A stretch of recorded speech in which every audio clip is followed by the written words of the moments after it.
परब्रह्म ईश्वर ने पूरी सृष्टि की रचना केवल एक प्रहर में कर दी थी, किंतु जब उन्होंने स्त्री को बनाया तो उन्हीं परमेश्वर को पूरे 7 दिन और 7 रातें लग गईं, क्योंकि उन्हें स्त्री के व्यक्तित्व में मां बनने की अद्भुत क्षमता का निर्माण करना था, जो अपने तन को असहनीय पीड़ा देकर उसमें से एक नए जीव को जन्म देती है, जो अपने रक्त को दूध बनाकर अपनी संतान का पोषण करती है। वो एक मां ही होती है।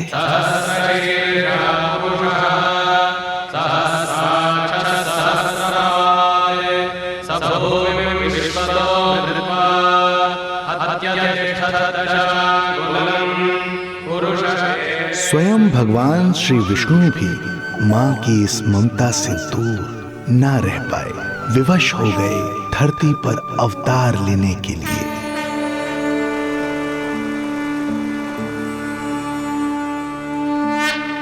शांताकारं भुजगशयनं पद्मनाभं सुरेशं विश्वाधारं गगनसदृशं मेघवर्णं शुभांगं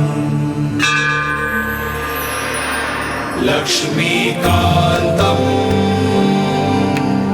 कमलनयनं योगी वीरध्यानगम्यं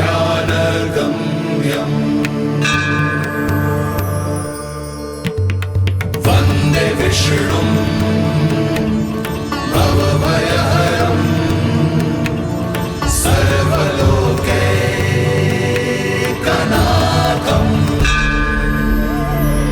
वन्दे विष्णुं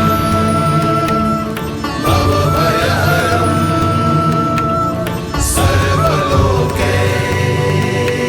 सर्वलोकैकनाथम्।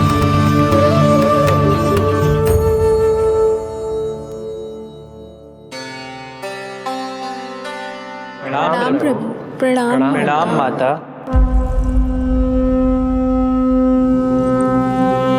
माता, प्रभु, दुष्कंस के अत्याचार दिन पर दिन बढ़ते ही जा रहे हैं। पृथ्वी की शांति नष्ट हो रही है प्रभु, और मैं देवराज इंद्र होकर भी कुछ नहीं कर पा रहा हूँ। आपके प्रताप से मैं भूमि अनंत काल से समस्त विश्व का भार उठा रही हूँ, किंतु प्रभु अब दुष्टता इतनी बढ़ चुकी है कि मैं सहन नहीं कर पा रही हूँ। अब दया कीजिए प्रभु, इससे पहले कि मैं बुराई के इस असीम भार के नीचे दबकर ब्रह्मांड की अतल गहराइयों में खो जाऊं। मेरी सहायता कीजिए प्रभु। आंखें खोलिए प्रभु, आंखें खोलिए।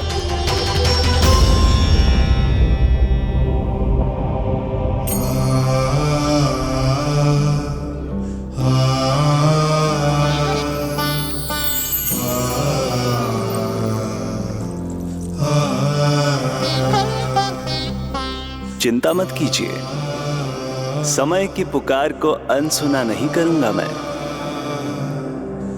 मैं आप सबका कष्ट हरूंगा। मैं अवश्य अवतार लूंगा, मैं अवश्य अवतार लूंगा, मैं अवश्य अवतार लूंगा। श्री कृष्ण के रूप में, श्री कृष्ण के रूप में, श्री कृष्ण के रूप में।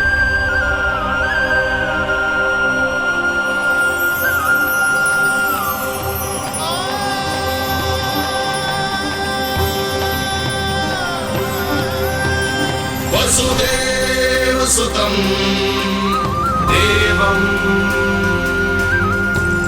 कंसचाणूरमर्दनम्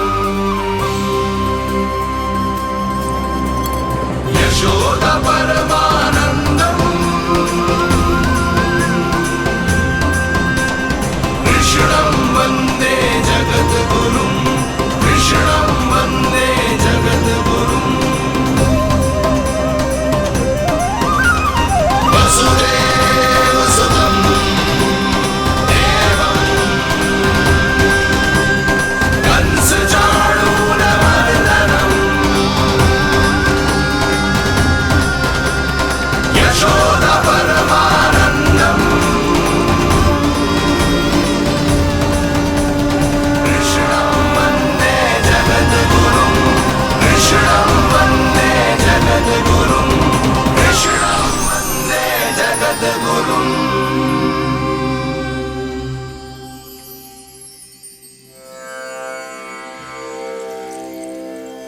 कंस का वध करूंगा।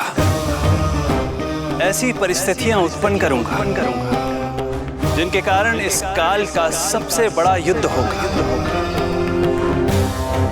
कुरुक्षेत्र के मैदान में मैं सभी अत्याचारियों को एक साथ समाप्त करूंगा और इस प्रकार मैं भूमि देवी का भार अवश्य हल्का करूंगा। मैं धन्य हुई प्रभु। हम धन्य हुए प्रभु। किंतु ये सब मेरे अगले अवतार के प्रमुख कारण नहीं है। तो फिर प्रभु? मेरे अगले अवतार का सर्वप्रथम और सर्व प्रमुख कारण है मां के अलौकिक प्रेम का अनुभव करना। मैं मां की ममता के सभी रूपों का आनंद लेना चाहता हूं। उसके हाथों से भोजन करना, उसके अंग से लिपट जाना, लोरियां सुनना, संसार के सभी संकटों से सुरक्षित उसकी गोद में सोना, उसे मां मां कहकर पुकारना, सांसारिक विषयों के बारे में उससे जानना,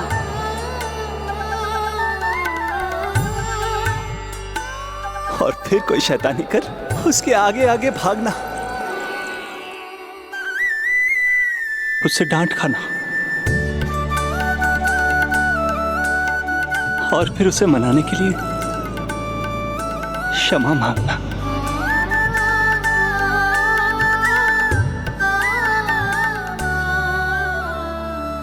कितना आनंद आएगा जब वो मुझे दंड देने के लिए मेरे पीछे पीछे दौड़ेगी और मैं उस डर से सभी दिशाओं में भागता फिरूंगा। और फिर जब वो थककर हाँफते हाँफते रुक जाएगी तो मैं स्वयं उसके पास जाऊंगा, उसकी ममता भरी गोद में समा जाऊंगा।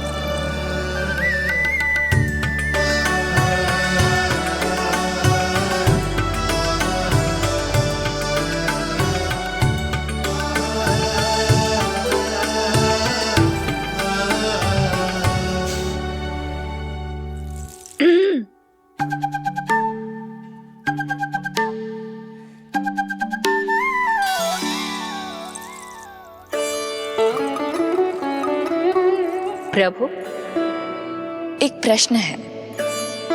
माँ और संतान के अद्भुत रिश्ते के इस आनंद को आप किसके साथ अनुभव करना चाहते हैं?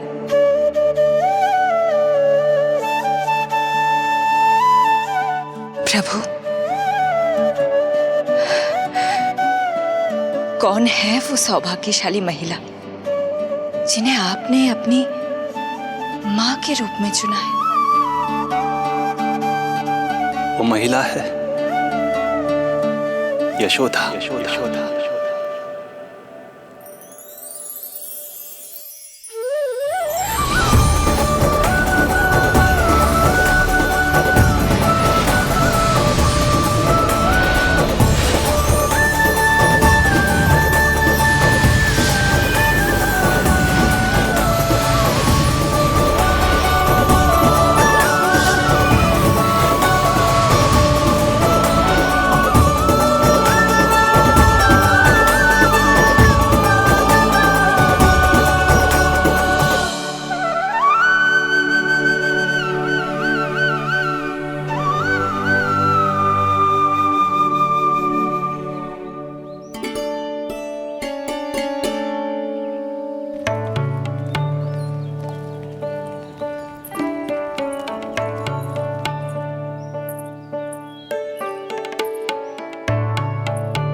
यशोदा आ जाएगो।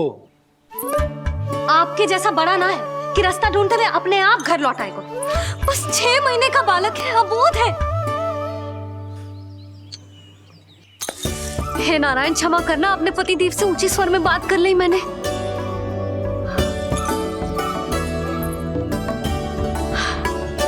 किसी को भी बुद्धि ना है पूरे गोकुल में। के नंद जी का बालक खो गयो है, सुबह सुबह घर से भाग गयो है। किसी को ना पड़ी है कि उसे ढूंढे लेकर आए। यही सामान देते हैं वे गोकुल के राजा को। हे भगवान, ना जाने मेरा बच्चा कहाँ होगा, कैसा होगा।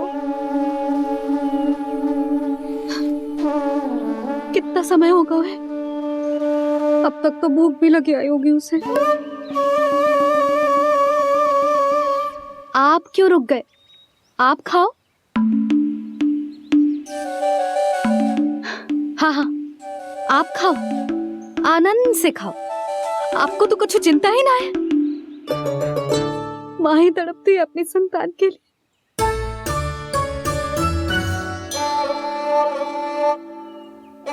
अब क्या खाली पेट काम पे जानो है? क्या कहेंगे सब कि यशोदा अपने पति को भूखा रखे? ना ना, आप खाओ, खाओ ना।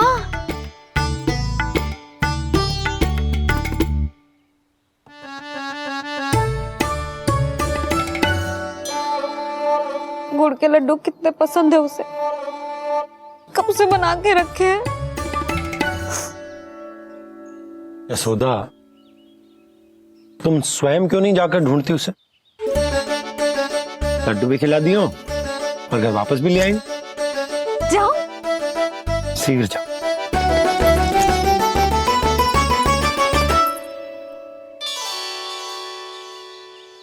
किंतु आप तो खाना खा रहे हो ना पति थे। वही तो, मैं खाना खा रहा हूं, परंतु वो भूखा है। तुम जाओ। वो तो भूखा है।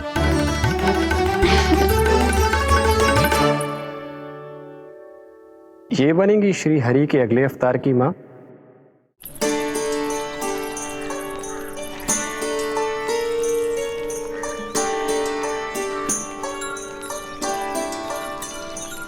मेरे बच्चे को देखो है ना।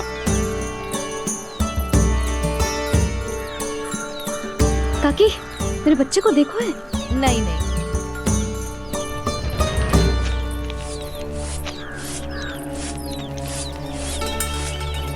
सुमति, मेरे बच्चे को देखो है क्या कहीं? नहीं तो। ना देखो। जानकी, प्रभावती, मेरे बच्चे को देखो है कहीं?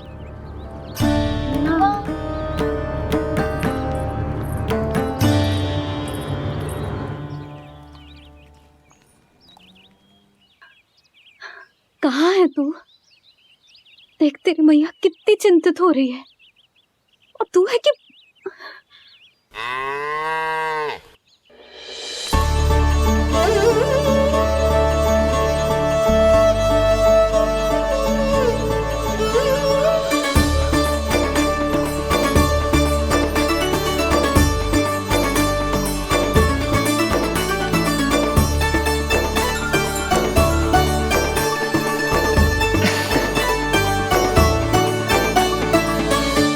हाँ, अभी तक मैया यशोदा का लाडला यही है, 6 माह का बछड़ा।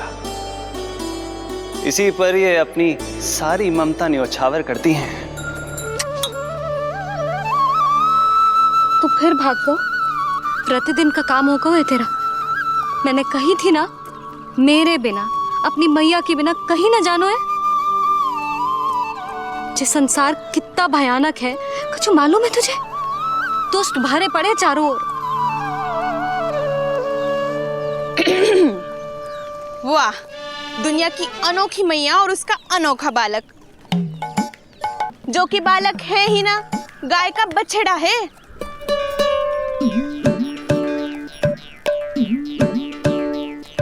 सुलक्षणा, तुम्हारी जे दशा कौन ने की? और कौन ने? जे तुम्हारे सपूत ने कूद फाड़ के मेरे पूरे बगीचे का सत्यानाश कर दो है। मेरा रामू ऐसा कर ही ना सकता। जे क्यों आएगा तुम्हारे बगीचे में? रंग बिरंगे फूलों के लिए। फूलों के लिए? हाँ, जीप लपलपाती है इसकी मेरे फूलों के लिए। सुबह सुबह भाग के आ जाता है इन्हें खाने के लिए। फूल खाने? सुलक्षणा, तुम्हें कछु वहम हुआ है। जे मेरा रामू है, जे फूल वूल क्यों खाएगो भला? अच्छा, तो फिर आप ही इसका मुंह खोलो और स्वयं देख लियो। हाँ तो ठीक है, असत्य के पैर ना होते जो अभी सिद्ध हो जाए वो। रामू मुंह खोल के दिखा। मैया की कहीं मानते हैं ना, मुंह खोल। रामू सुलक्षणा चाची को दिखा दे कि तूने उनके फूल ना खाए। चल मुंह खोल, मुंह खोल।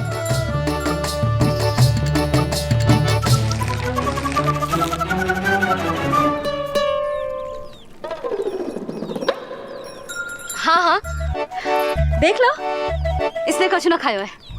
हाँ हम चल रहे हैं। अरे पर मुझे भी तो देख लेने दो। सुलक्षणा, मैं नंद देव की पत्नी हूँ, तुम्हें क्या लगता है मैं असत्य बोलूंगी? ना ना जशोदा जी, लेकिन आप तो सिद्ध करने वाली थी ना। हाँ? हो तो गए हो सिद्ध।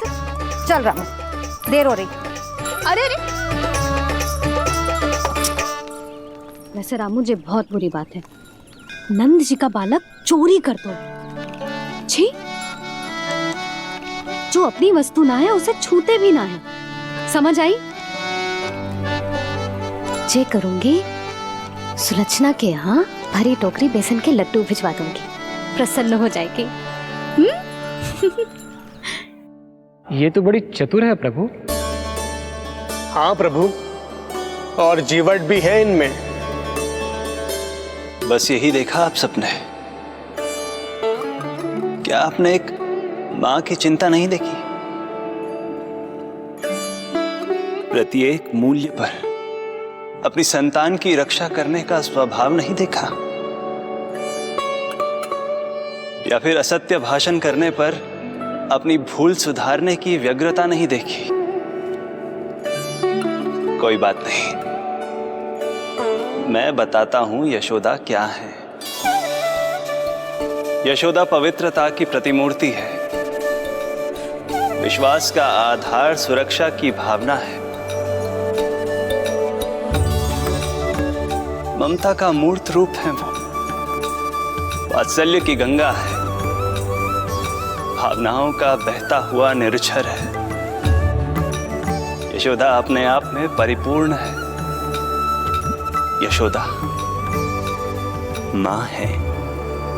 प्रभु, मां यशोदा निश्चित ही अद्भुत है, जिनके यहाँ आप पुत्र बनकर जाना चाहते हैं, उन्हें तो असाधारण होना ही है। किंतु प्रभु, आपके दिए हुए वचन के अनुसार आपको देवी देवकी का पुत्र बनकर जाना है, तो फिर आप एक ही जन्म में दोनों माताओं के पुत्र कैसे बन सकते हैं? आपका प्रश्न उचित है इंद्रदेव।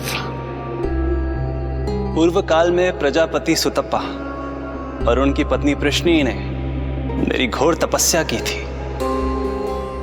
उनके आग्रह करने पर मैंने उन्हें वरदान दिया था कि जब वो देवकी और वसुदेव के रूप में पृथ्वी पर आएंगे, तब मैं उनका अष्टम पुत्र कृष्ण बनकर जन्म लूंगा। पर मैया यशोदा के वात्सल्य प्रेम ने मुझे दुविधा में डाल दिया, क्योंकि वो भी तो पिछले जन्म से ही है ना। पिछले जन्म से?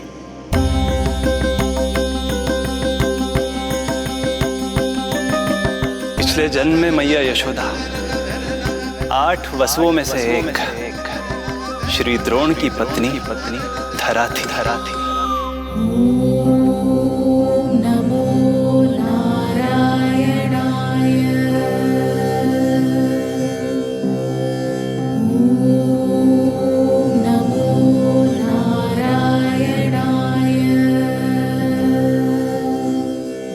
दोनों सहस्त्रों वर्षों तक निरंतर मुझे पुत्र रूप में पाने की मनोकामना के साथ घोर तपस्या करते रहे। अपने तप में वो दोनों इतने लीन थे कि प्रकृति की कोई भी शक्ति उनका ध्यान भंग नहीं कर पाई। किंतु फिर एक दिन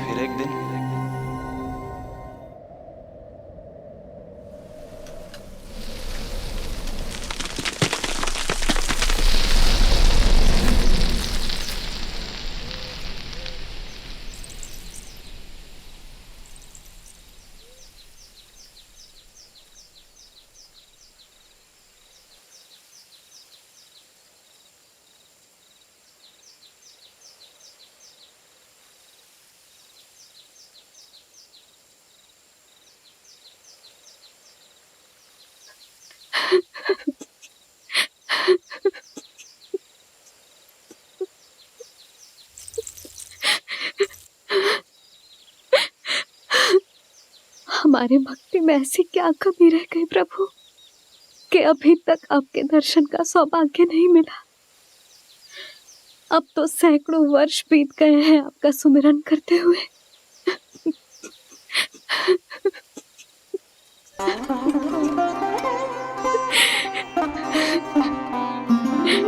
साचा सुमिरन सबसे हरि का, साचा है हरि नाम। साचा सुमिरन सबसे हरि का, साचा है हरि नाम। जिनकी कृपा से बन जाते हैं सबके बिगड़े काम, सबके बिगड़े काम। साचा सुमिरन सबसे हरि का, साचा है हरि नाम। आतुर है आंचल का उपवन, सुनने को पैजनिया छुन छुन। मधुर मधुर तुतलाती बोली, खेले संग संग आँख में चोली। मेरे मुख पे भी वे दो प्रभु, ममता भरी मुस्कान। साचा सुमिरन सबसे हरि का, साचा है हरि नाम। भक्त बिना भगवान है जैसे, माता बिन संतान के वैसे। हरि बिन मेरा जीवन सूना, भगवान लाज मेरी रख लो ना। भगवान लाज मेरी रख लो ना।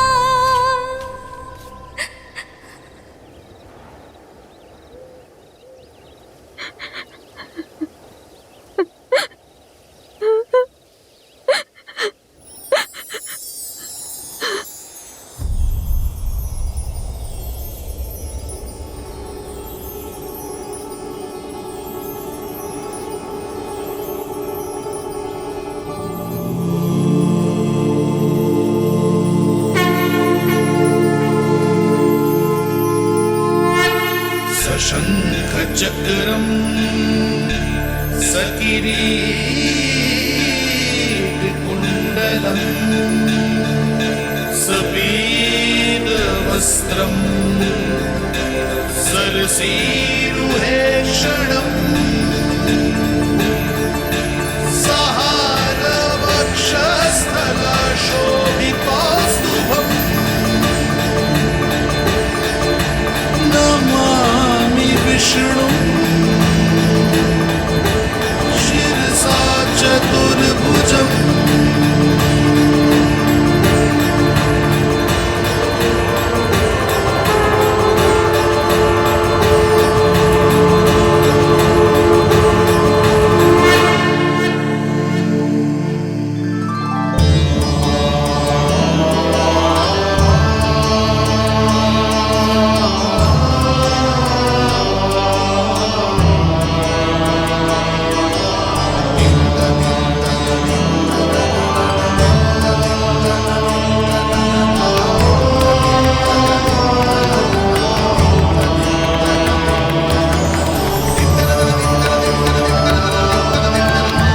कहिए कहिए, क्या वरदान पाना चाहते हैं आप?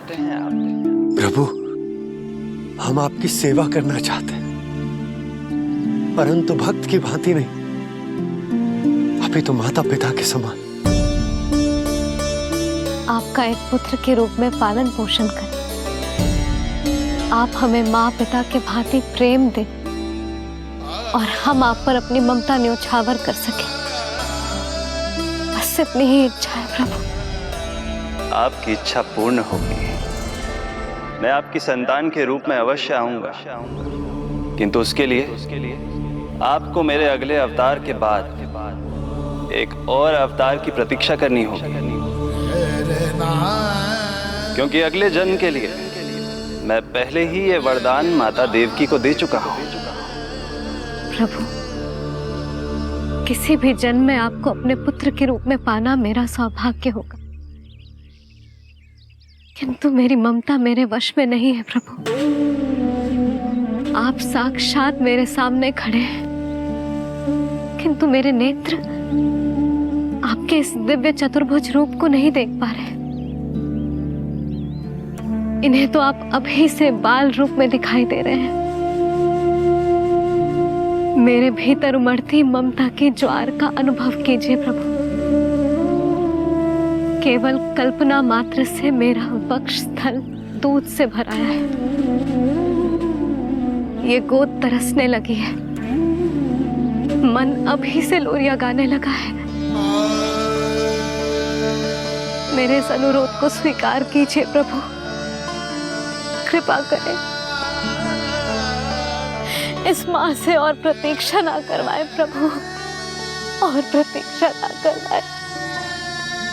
उस पल माता धरा की ममता भरी भक्ति और प्रेम भाव को देखकर मेरे मुख से भी वो शब्द निकल ही पड़ा जिसे एक बच्चा पहली बार बोलना सीखता है, माँ।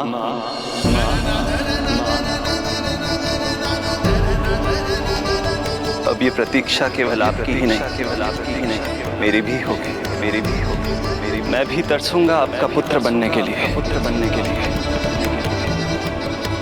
इस समय मैं विवश हूँ, किंतु मैं आपको वचन देता हूँ, मैं आपकी संतान बनकर अवश्य आऊंगा, प्रभु,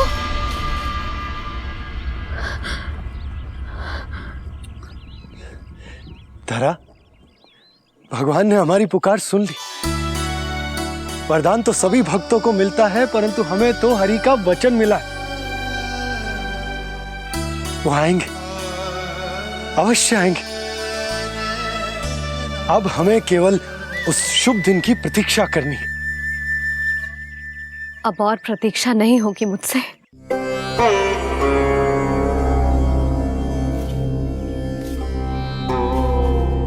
हमने सहस्त्रों वर्षों तक तपस्या की। ये समझ लो कि वो तपस्या अभी शेष नहीं। श्री हरि को अपने सामने देखकर मेरी व्याकुलता का बांध टूट गया है।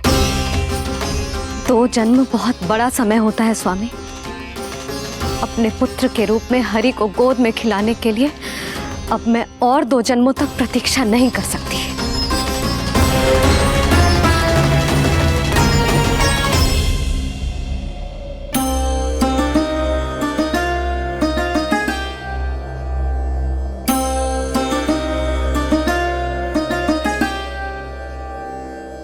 व्यर्थ हरि बिन जग ये सारा, व्यर्थ हरि बिन जीवन धारा।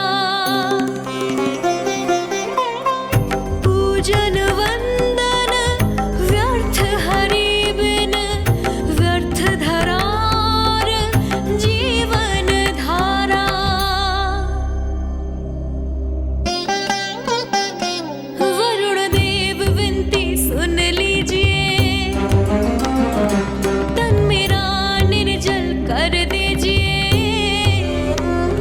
हरि के बिन सारा जल तन का सागर सा हो गया है खारा। प्रभु, माता धरा की तपस्या का तेज अत्याधिक है। प्रकृति के पंचतत्व, 5 महाभूत इनकी पुकार सुनने के लिए विवश है।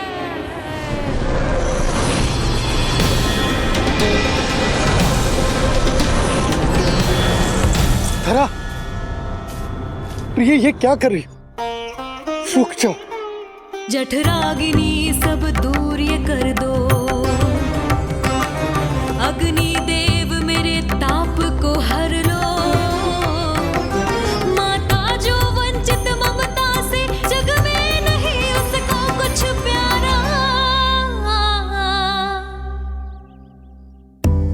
पूजन वंदन व्यर्थ हरि बिन व्यर्थ धरार जीवन धारा। प्रभु, यदि अग्निदेव अपना अग्नि तत्व वापस ले लेंगे तो इनकी पाचन शक्ति नष्ट हो जाएगी और जीवित रहने के लिए शारीरिक तापमान भी अति आवश्यक होता है। यदि वही विलुप्त हो गया तो धरा, तुम्हें मेरी सौगंध मत करो ये। हे भूमाता आकृति दाता, मिथ्या है ये माटी का ढांचा। माटी मुक्त करो इस तन से, जब ना मिला हरि का सहारा। प्रभु, भू तत्व ही तन को भार देता है, उसके बिना ये तो पूरी तरह से ढह जाएंगी। धरा, धरा, ये क्या हो गया? बस करो अब। प्रभु, कुछ कीजिए। मैं संसार का संचालक हूं देवी। नियमों का पालन करने के लिए मैं भी बाध्य हूं।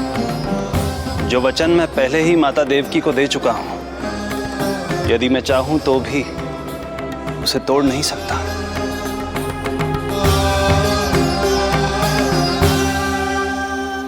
सुख लो आयु सब इस तन की, आस है जो ना शेष है मन की। वायु देव कृपा करो अब ये, रोक दो इन श्वासों की धारा।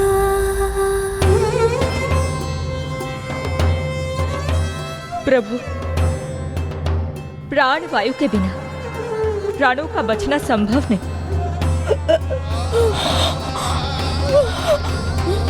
धरा, धरा, धरा, धरा, बस करो अब। क्या तुम अपनी सुध-बुध खो चुकी हो? तुम्हारे प्राणों में मेरे भी प्राण बसते हैं प्रिय। रुक जाओ।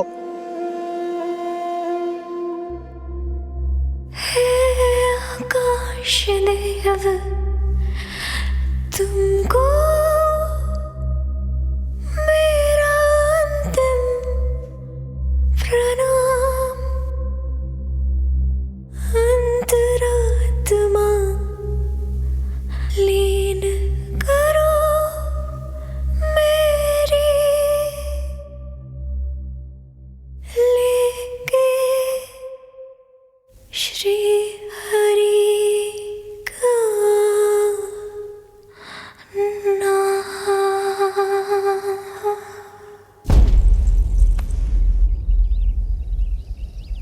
धरा, धरा, धरा, ये क्या कर लिया तुमने? धरा, कोई है, कोई है, सहायता कीजिए। धरा, जल, धरा, तुम चिंता मत करना, मैं यही हूं। मैं 2 क्षण में जल लेकर आता हूं।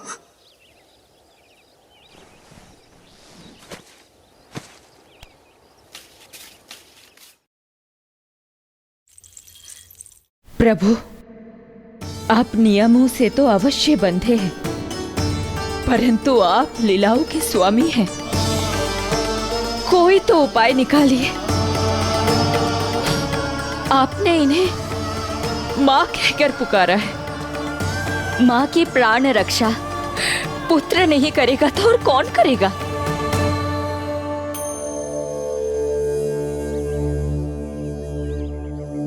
प्रेम ना जिसकी सीमा कोई, ना कोई आया माँ की ममता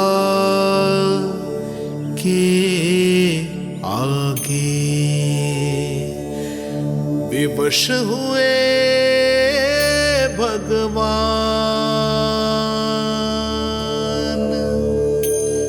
विवश हुए भगवान।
प्रभु नहीं, पुत्र कहो मां।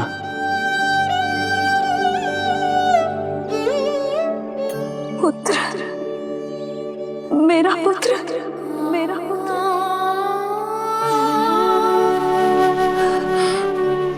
आज जैसे आपने मुझे अपनी गोद में लिटा रखा है, क्या कुछ ऐसा नहीं हो सकता कि शीघ्र ही मुझे आपको अपनी गोद में खिलाने का अवसर मिल जाए? आज तो मैं केवल मूर्छित हुई हूं, किंतु शीघ्र ही यदि मुझे आप पुत्र रूप में ना मिले तो मेरे प्राण चले जाएंगे। ऐसा ना कहो मां।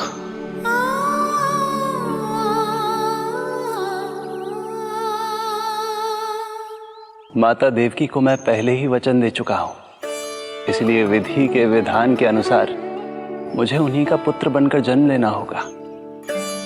किंतु आपकी आतुरता का अनुभव करने के बाद अब मैं भी आपका स्नेह पाने से स्वयं को और वंचित नहीं रख सकता।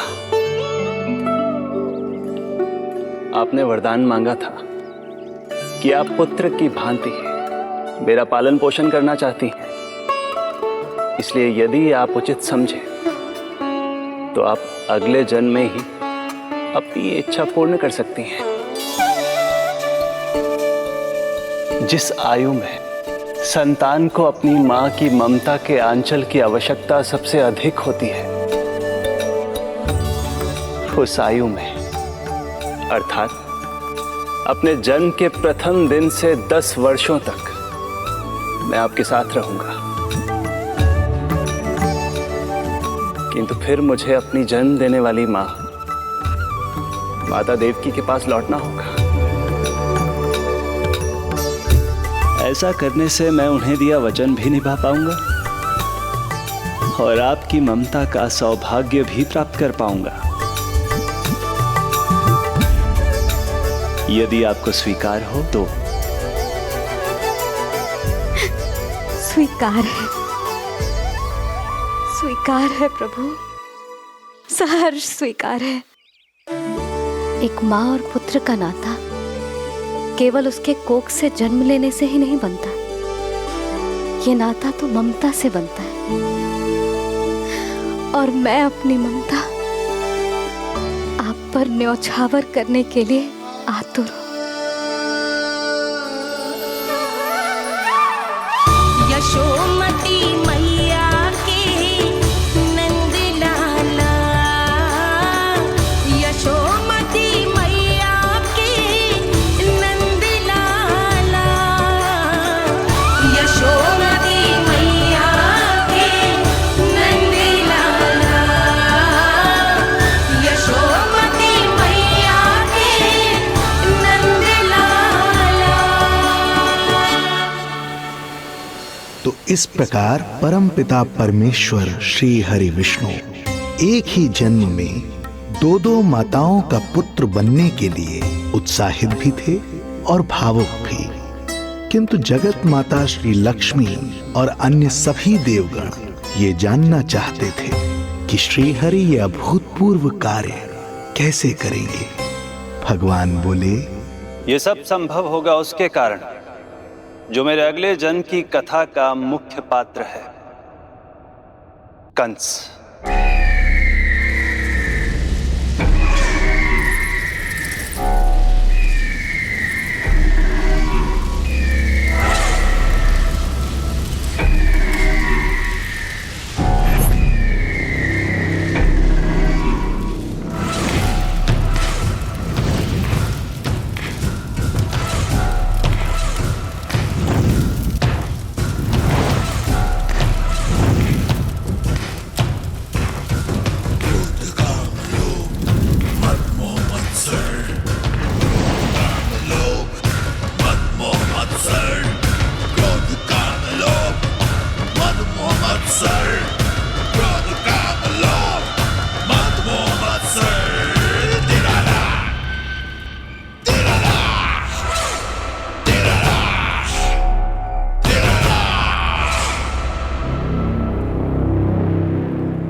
जब जीवन पर संकट हो तो अभिमान अर्थहीन होता है। जब प्राणों पर बनाए तो सम्मान स्वाभिमान सब निरर्थक होता है। इन व्यर्थ के मूल्यों को बीच में मत आने दो। और दया उसे तो बिल्कुल नहीं। मार डालो साधु संत ऋषि मुनि स्त्री वृद्ध, चाहे वो नवजात शिशु ही क्यों ना हो। किंतु हाँ, यदि शत्रु भारी पड़ने लगे, पराजय सामने दिखाई देने लगे, तो उसी क्षण शत्रु के पैर पकड़ लो और अपने प्राणों की भिक्षा मांग लो। अहंकार को आड़े मत आने दो। अग्निः शेषम ऋणः शेषम शत्रुः शेषम तथैव च पुनः पुनः प्रवर्धेत तस्मात् शेषम न कार्येत। अर्थात अग्नि की एक भी चिंगारी, ऋण की एक भी मुद्रा और शत्रु की एक भी संतान यदि शेष रह जाए तो शीघ्र ही विकराल रूप धारण कर सकती है। इन सब का समूल नाश ही एकमात्र उपाय है अपनी सुरक्षा का। इसलिए कहता हूं, साम दाम दंड भेद कोई भी युक्ति क्यों ना लगानी पड़े, शत्रु के प्राणों का हरण ही परम उद्देश्य होना चाहिए। रोड़ो मत, फिर चाहे वो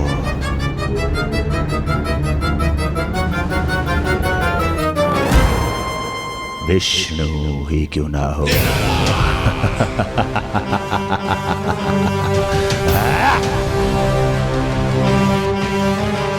यही थी कंस की दिनचर्या। वो प्रतिदिन स्वयं को स्मरण कराता था कि स्वार्थ के लिए किसी भी सीमा को तोड़ने में कुछ अनुचित नहीं है। तभी तो राजगद्दी प्राप्त करने के लिए उसने अपने पिता महाराज उग्रसेन को भी नहीं छोड़ा था। पिताजी,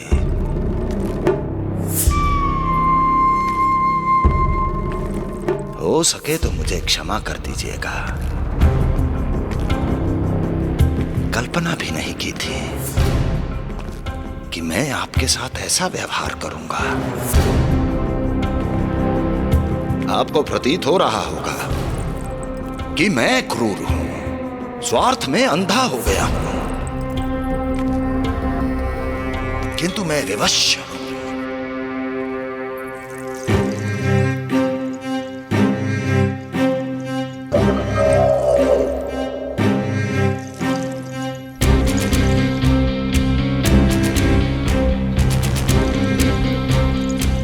आज से सत्ता का ये भार अब मुझे उठाना पड़ेगा पिताजी, क्योंकि आप तो अत्यंत दयावान हैं। अपनी आवश्यकता से अधिक प्रेम आपको अपनी प्रजा से है, किंतु मैं ऐसा नहीं। मैं अपने शत्रुओं का काल हूं, तभी तो मेरे प्रति दुर्भावना रखने वाले मेरे सम्मुख आने से पहले थर थर कांपते हैं। इसलिए मथुरा का राज सिंहासन मेरे साथ अधिक सुरक्षित रहेगा, क्योंकि मैं आपसे अधिक उपयुक्त हूं पिताजी। मेरा विश्वास कीजिए। हृदय पर गोवर्धन पर्वत रखकर मुझे यह निर्णय लेना पड़ रहा है पिताजी।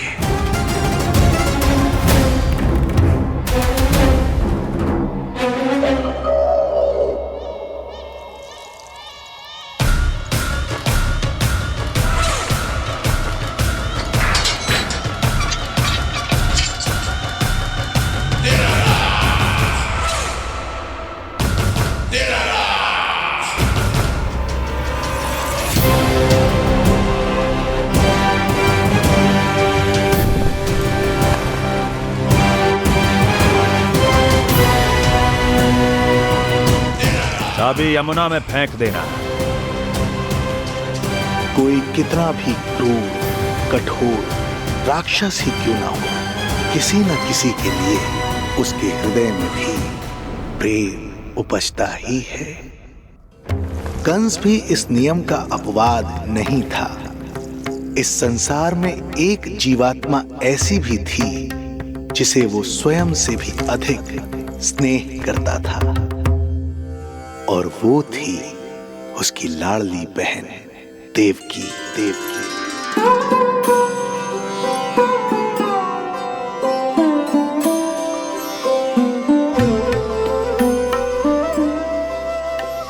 देवकी के लिए कंस एक राजा नहीं, मात्र भाई था, जो अपनी बहन की छोटी सी मुस्कुराहट के लिए आकाश पाताल एक कर सकता था। अत्यंत धूमधाम से उसने अपनी देवकी का विवाह यादवराज वसुदेव के साथ संपन्न करवाया। रुको, रुको।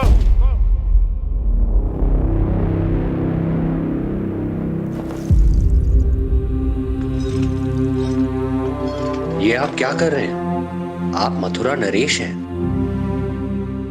नहीं कुंवर जी, आज मैं मात्र वो भाई हूं जो अपनी प्रिय बहन के साथ बस कुछ क्षण और व्यतीत करना चाहता है। कंस के हृदय में देवकी के लिए उमड़ता प्रेम का सागर तब अचानक सूख गया जब उसने ये आकाशवाणी सुनी। महापापी अत्याचारी कंस,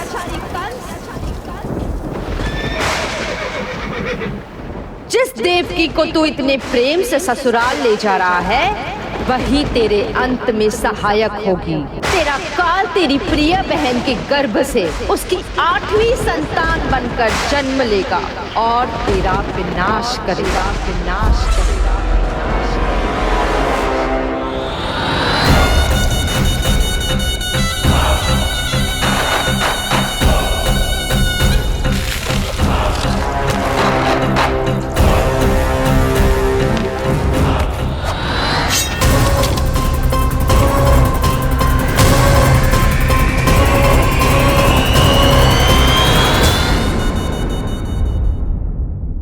कौन है आप?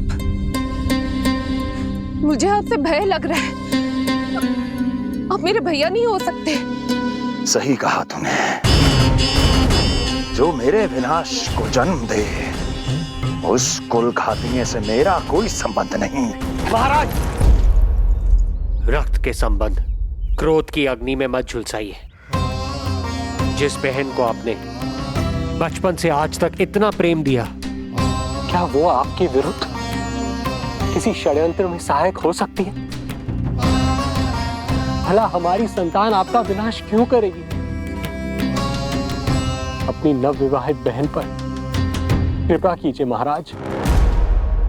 अपने पुरुषार्थ से आपने कितने असुरों को युद्ध में पराजित किया है। आज वो सब दरबारी बनकर आपकी सेवा करते हैं। ये महापराक्रमी कंस, यदि वो मायावी असुर आपको हानि नहीं पहुंचा पाए, तो ये आपकी बहन आपका क्या बिगाड़ सकती है? दया कीजिए महाराज, दया कीजिए। आप बीच में मत पड़िए कुंवर जी। सुना नहीं क्या? इसकी 8वीं संतान मेरा वध करेगी। जब मां ही नहीं बचेगी तो 8वीं संतान के जन्म का तो प्रश्न ही नहीं उठता। यदि ऐसा है तो आप मुझे मार दीजिए। जब मैं ही जीवित नहीं रहूंगा तो देवकी की संतान होने की संभावना ही समाप्त हो जाएगी। अपने बहनोई की हत्या का पाप मैं नहीं कर सकता। और बहन की हत्या का पाप कर सकते हैं? जिसे जीवन भर प्रेम दिया है उसके प्राण लेने का अधिकार है मुझे। प्रिय भैया, यदि आपको इस विषय में इतना संदेह है तो आप हमारी 8वीं संतान के प्राण ले लीजिएगा। बल्कि 8वीं संतान ही क्यों, उसका जन्म होने तक हमारी सभी संतानों का वध आप स्वयं अपने हाथों से कर लीजिए। स्वामी! हे मथुराधिपति,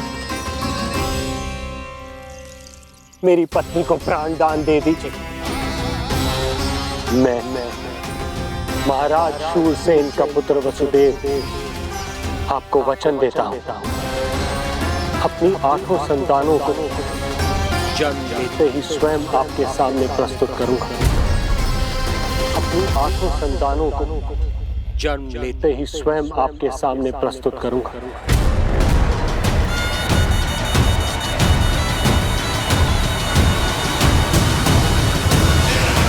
बधाई हो कुंवर जी, अपनी पत्नी के प्राण बचाने में आप सफल हुए। किंतु आपकी संतानें इतनी भाग्यशाली नहीं होंगी।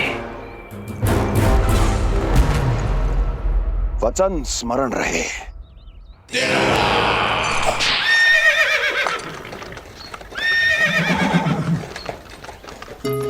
इस तरह रक्त की प्यासी कंस की तलवार की छाया में देवकी और वसुदेव का वैवाहिक जीवन प्रारंभ हुआ।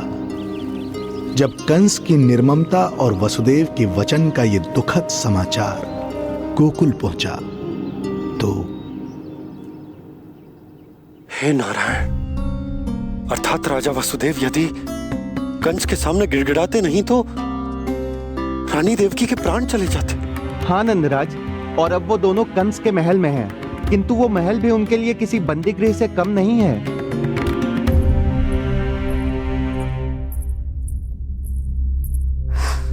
एक भाई अपनी बहन के साथ ऐसा करने की सोच भी कैसे सकता है? मेरा बस चले तो उस दुष्ट कंस को मटके में डाल के इसे घोट के रख दूं, जैसे मलाई घोट के माखन निकाला जाता है।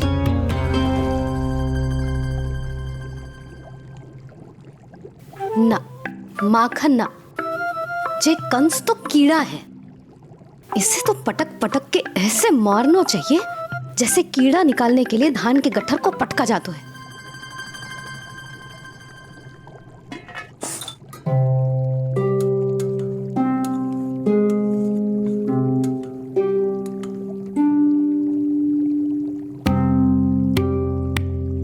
किंतु जब रोहिणी जिज्जी को पता चलेगा तो वो तो अपने आप को ही दोष देंगे, क्योंकि बालक ना होने के कारण उन्होंने ही वसुदेव जी को राजकुमारी देवकी के साथ दूसरा विवाह करने पर विवश किया था। हे ईश्वर, जिस सुख के लिए रोहिणी जिज्जी ने पत्नी जीवन का सबसे बड़ा त्याग किया था, जब उन्हें पता चलेगा कि वही सुख उस क्रूर कंस ने छीन के मटिया मेट कर दिया है, तो कितना कष्ट पहुंचेगा।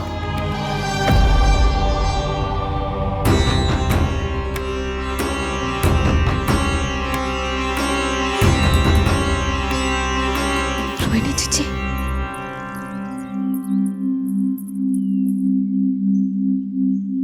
गोप नरेश, कृपया मुझे अपने भैया के पास ले चलिए।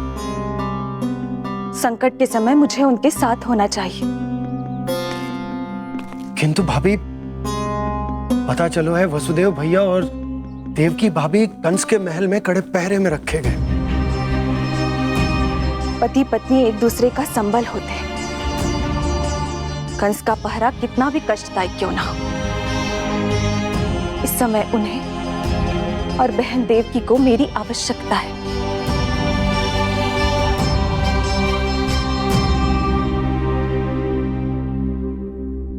ये मेरी विवशता है कि यादव कुलदीपक होकर भी आपको इस महल में बंदियों की तरह रहना पड़ रहा है, और मैं कुछ कर भी नहीं पा रही। काश आपने मुझसे विवाह ही ना किया होता। तो क्या मैं अपने भाग्य से भाग पाता देवकी? पूर्व जन्म के कर्मों के फलस्वरूप जो हमारी नियति में लिखा है वो तो हमें भोगना ही है। श्री हरि क्या करते हैं, कब और क्यों करते हैं, ये दुख हमारे जीवन में किस उद्देश्य से आए हैं, इन रहस्यों का पता लगा पाना हम मानवों के लिए संभव नहीं है देवकी।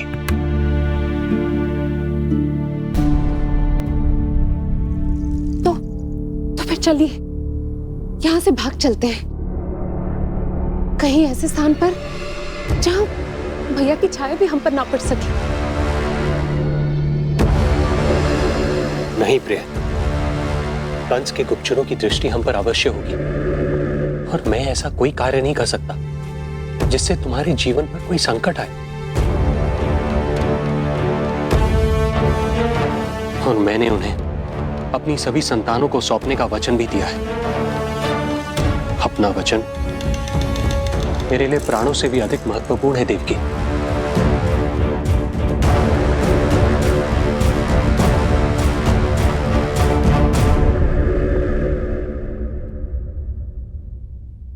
राजन, राजकुमारी, गोकुल से रानी रोहिणी और गोपराज नंद पधारे हैं।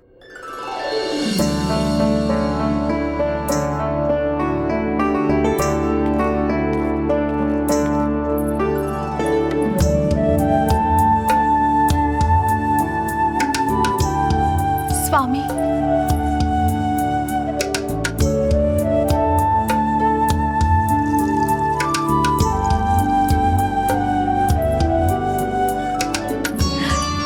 बहन, दीदी,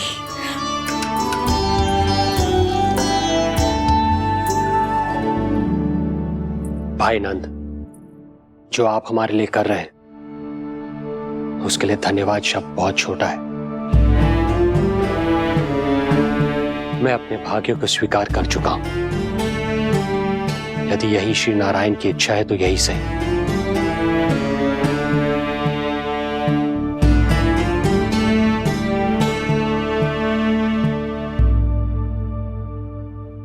भाई नंद, इस समय मथुरा का वातावरण अनुकूल नहीं है, आपको जाना चाहिए। यशोदा भाभी भी चिंतित हो रही होंगी, उनसे कहिएगा हम यहां सुरक्षित हैं अभी तक।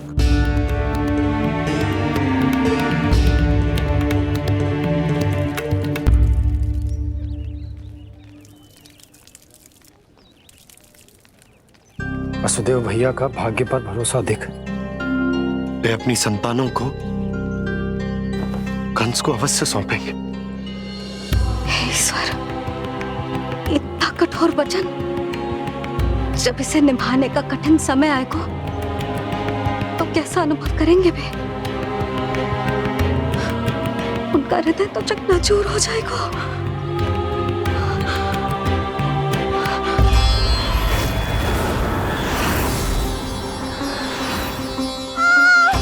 सब्र करो, सब ठीक हो जाएगा। देवकी, मैं महाराज शूरसेन का पुत्र वसुदेव आपको वचन देता हूं, अपनी 8 संतानों को जन्म देते ही स्वयं आपके सामने प्रस्तुत करूंगा।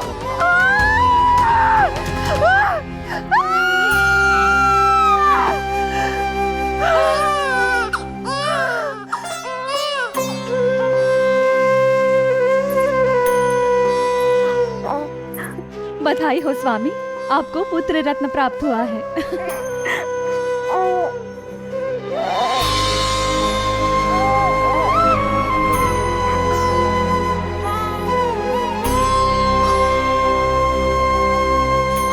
महाराज को पता चला तो क्या होगा?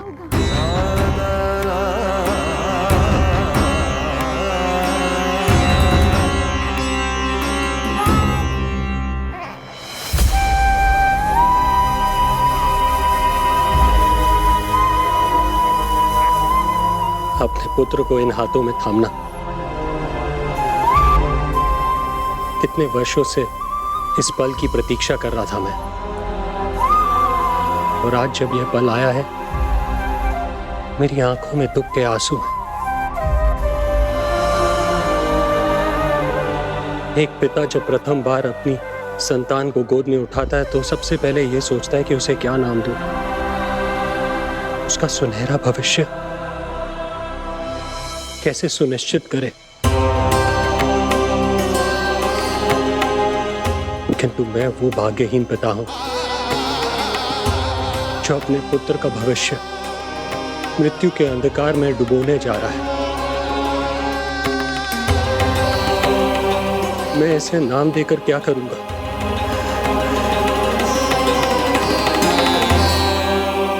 क्या आपके वचन का महत्व आपके पुत्र के प्राणों से अधिक है स्वामी?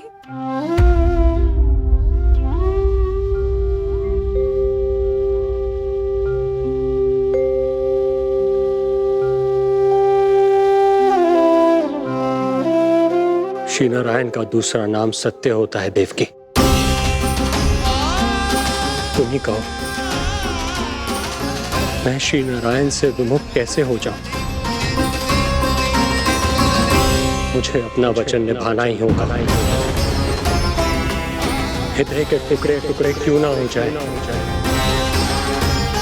मुझे इसे कंस तक ले जाना ही होगा।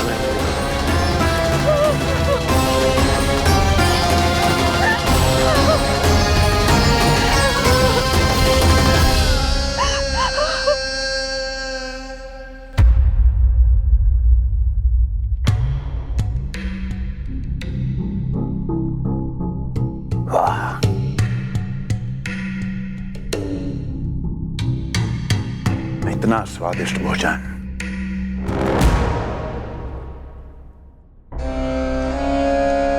किसी विशेष इच्छा की पूर्ति के लिए मुझे सम्मोहित तो नहीं करना चाहती? मुझे पति के रूप में प्राप्त कर तो चुकी हो, अब प्राप्त करने को क्या क्या बचा है प्राप्ति? मैं प्राप्ति नहीं, अस्थि हूँ स्वामी। प्राप्ति तो छुई मुई बनकर वहां खड़ी है।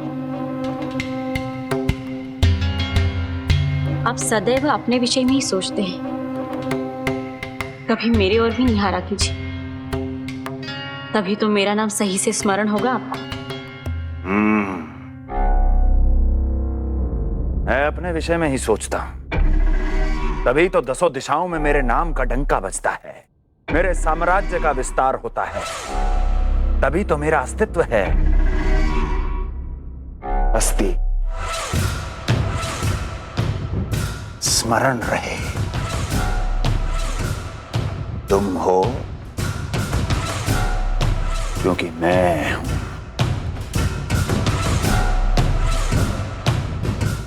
वन में यदि सिंह न हो तो उसके आश्रिति पर गीदड़ भी आक्रमण कर देते हैं। सिंह कभी अपने शत्रु को एक क्षण भी जीवित नहीं छोड़ता महाराज। आपने तो छोड़ दिया देवकी को। सिंह नहीं, आप वो गाय हैं जो अपनी कसाई से अथाह प्रेम करती है।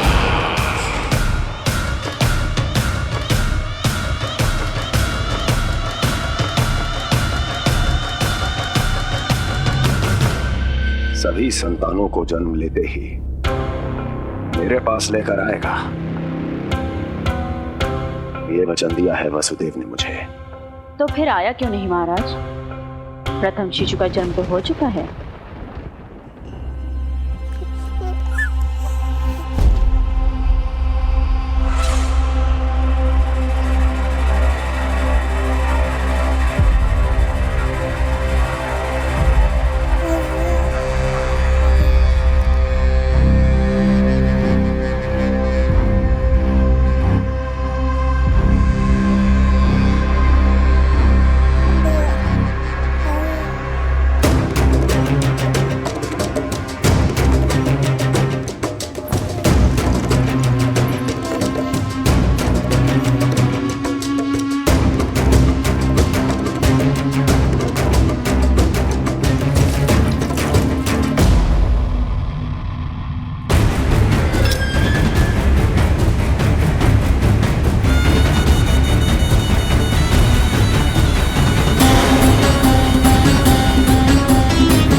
कुल के यादव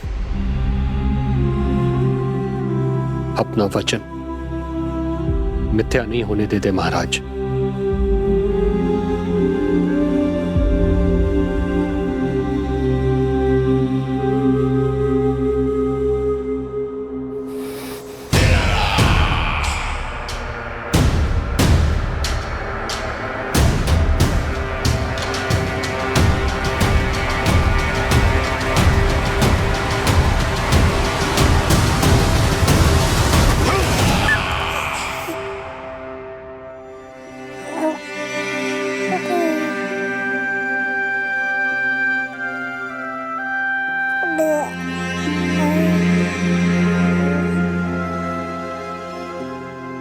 ये देवकी का पुत्र है, मेरी बहन जो मुझे प्रिय हुआ करती थी, उसका प्रथम पुत्र है ये, मेरा प्रथम भांजा।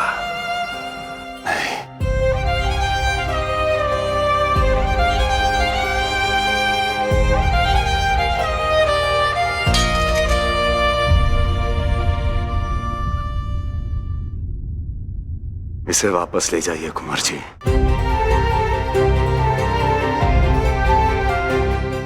देवकी की प्रथम संतान से मुझे कोई संकट नहीं।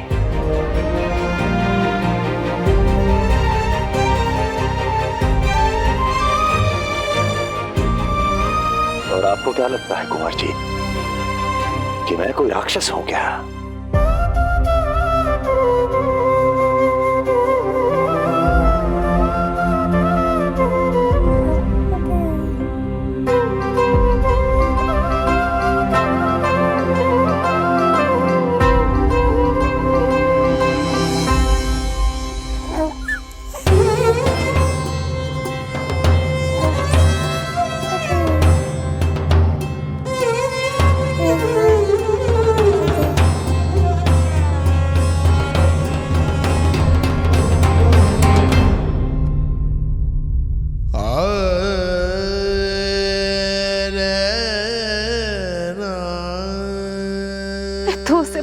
पे भी नहीं उठा पाई थी दीदी।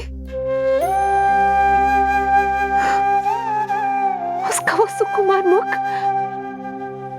मेरी स्मृति से जा ही नहीं रहा।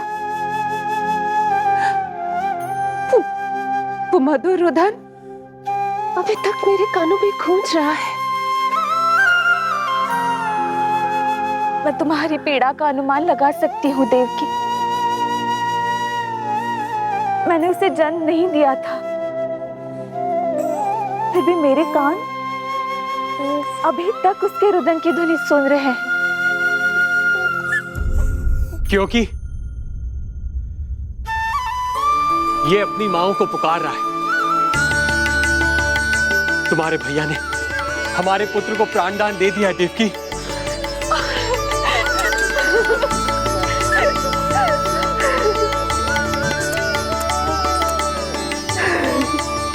स्वामी, अब अपने पुत्र का नामकरण कीजिए। इसे ऐसा नाम दीजिए कि इसका भविष्य यश और कीर्ति से परिपूर्ण हो। कीर्तिमान कीर्तिमान होगा इसका नाम।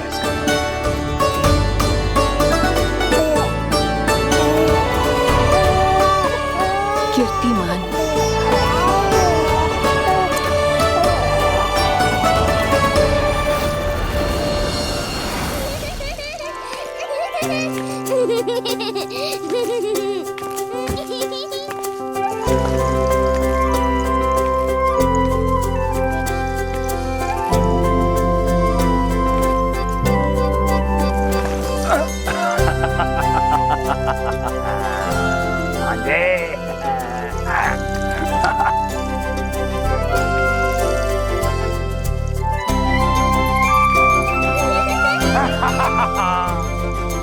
भांजे भांजे, मामा से बचना असंभव है। मामा जी, आपकी भुजाओं में कितना बल है, मुझे पीड़ा हो रही है। मेरा दूसरा हाथ पकड़ लीजिए। तुझे पीड़ा हो रही है? ये ले।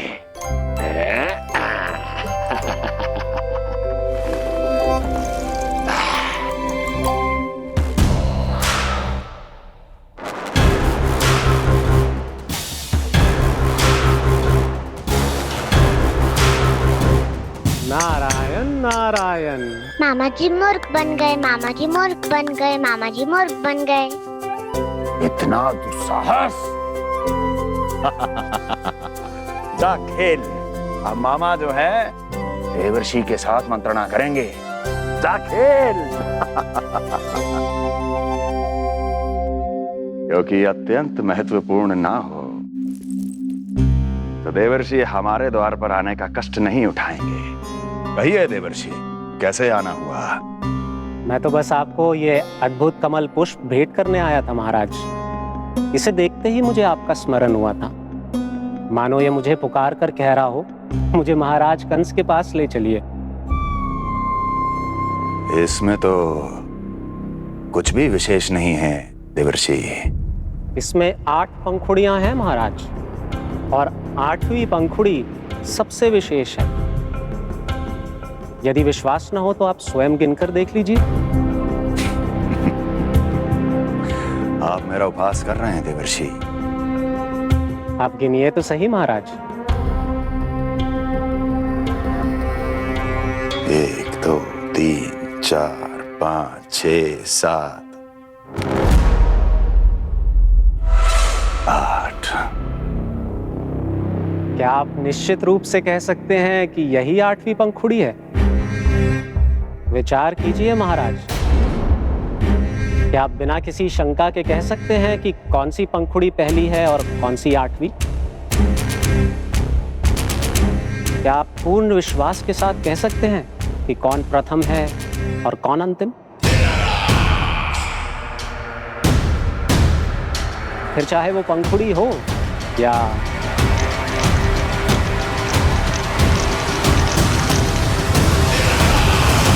सावधान करने के लिए धन्यवाद देवर्षि।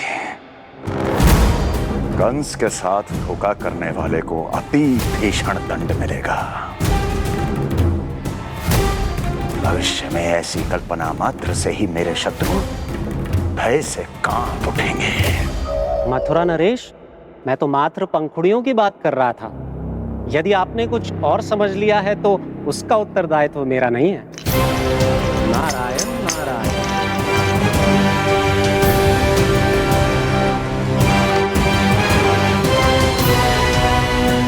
विचार कीजिए महाराज, क्या आप बिना किसी शंका के कह सकते हैं कि कौन सी पंखुड़ी पहली है और कौन सी आठवीं?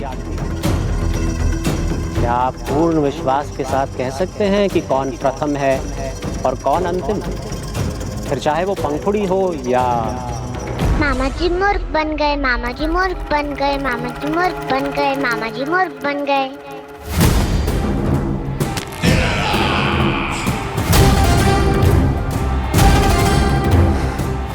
कंस को कोई मूर्ख नहीं बना सकता। कीर्तिमान। जी मामा जी। क्रोध काम लोभ मद मोह मत्सर, क्रोध काम लोभ मद मोह मत्सर, क्रोध काम लोभ। मामा जी मुझे दर्द हो रहा है। काम लोभ मद मोह मत्सर, क्रोध काम लोभ मद मोह मत्सर। स्वामी, ये कीर्तिमान के लिए कैसा लग रहा है? ये लीजिए स्वामी।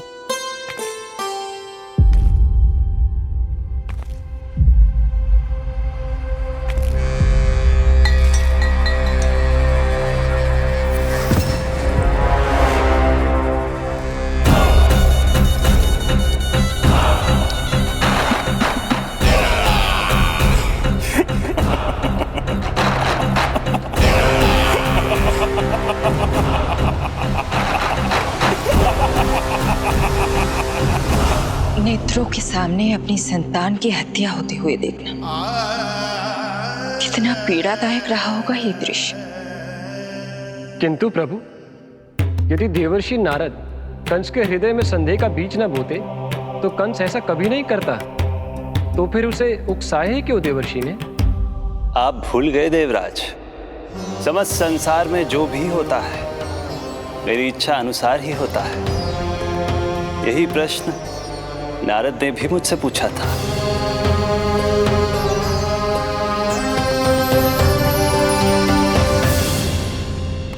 नारायण नारायण।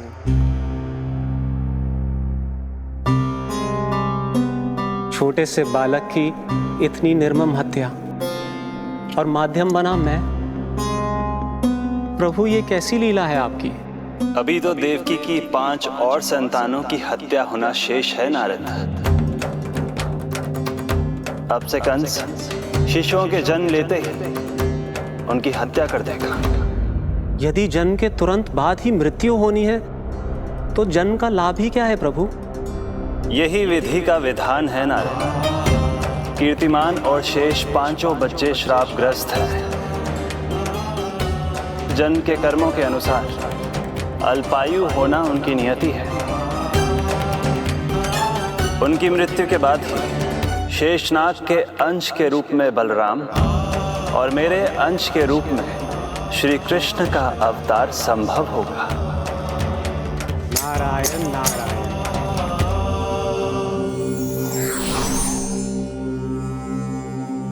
देवकी के पुत्र एक के बाद एक जन्म लेते रहे और उनकी हत्या कर कंस अपने पापों की संख्या में वृद्धि करता रहा।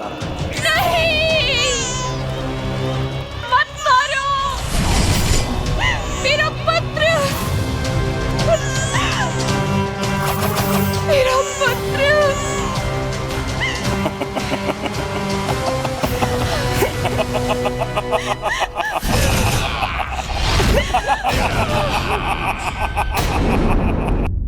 अब उसकी क्रूरता की कथा ऐसे मोड़ पर आ पहुंची जहां से वापसी असंभव है,